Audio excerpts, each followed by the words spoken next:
sakit na dibdib ko ay tila magana. Hindi ko na kayang pigilin ang luha, gusto ko na lang nakain ang lupa. At kahit pilitin ko man at tumawa nang kahit papano ako'y guminhawa. Ang sabi ng puso hindi niya na kaya, gusto ko na lang na ako'y mawala. Natanggap ko na rin na ako ay basura. Gabi at umaga laman ng kalsada, natuto magbisyo gawa ng barkada. Ni halos walang matinong nakasama, nagkauliran sa wasak na pamilya. Naging mapusok maski nasa kapilya. Nagdudang ang Diyos ay hindi gumagana, nabuhay sa galit at salitang sana. Sana hindi na lang ko si Inay ang babae noon na iyong nakilala. Nang di na ako naging bunga at di ko na rin nalasap ang pait noong kada umagang wala ka. Sana hindi mo na lang pinutok sa loob ang similya, para hindi ko na rin naranasang mabuhay na parang wala akong kasama. Di nyo alam kung gaano kahirap sarili, hindi ko na nga matignan. Sama ng loob ko'y wala ng espasyo, resulta'y tuluyang umako na lang. Ayoko man itong pagdaanan, kung okay lang sanang lahat ay itulog na lang. Kung kailan pa ako talagang nagpatawad, saka ko naman ito naramdaman.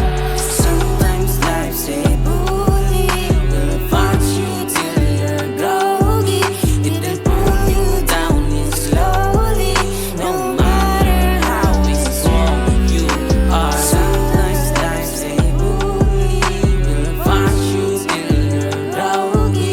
It will pull you down slowly, no matter how strong you are. Parang impyerno ang kwarto't nakakapraning, mas lalo kapag madilim. Babangungutin ka kahit gising at ang daming demonyo nagsisihiling. Gawin ko na raw, total ay wala rin nakakarinig ng mga hinaing. Mas mainam tapusin ang di ko na maramdaman ang sakit ng hindi mapansin. Ang dami kong ipupuot sa dibdib na hindi ko man lang magawang mabawasan. Ang dami kong dudang gustong patunayan. Ang dami kong bakit na kahit na minsan hindi nagkaroon ng wastong kasagutan. Gusto ko na rin na ako'y malinawan. Sabihin mo sa'kin paano lalaban kung utak mo na ang mortal mong kalaban. Puro pait na lang ang nalasahan ko, meron bang bago yan ang kamalasan. Kung di ko man to sa ngayon matakasan, maaari bang maramdaman ko man lang na may nandyan pa rin sa aking likuran. Sa tuwing ako po ay naguguluhan, walang mapuntahan. Hindi na alam kung tama pa ba ang hinahakbangan. Binabagabag sa bawat gabi, puot at lungkot ang siya lang katabi. Hirap na sa kada higbi, tinitiis ko na lang ang hapde. Kung merong man taong handang makinig at magsabi na huwag ka magpapagapi, wala nang narinig kahit batid ko na para bang meron na sa aking mali.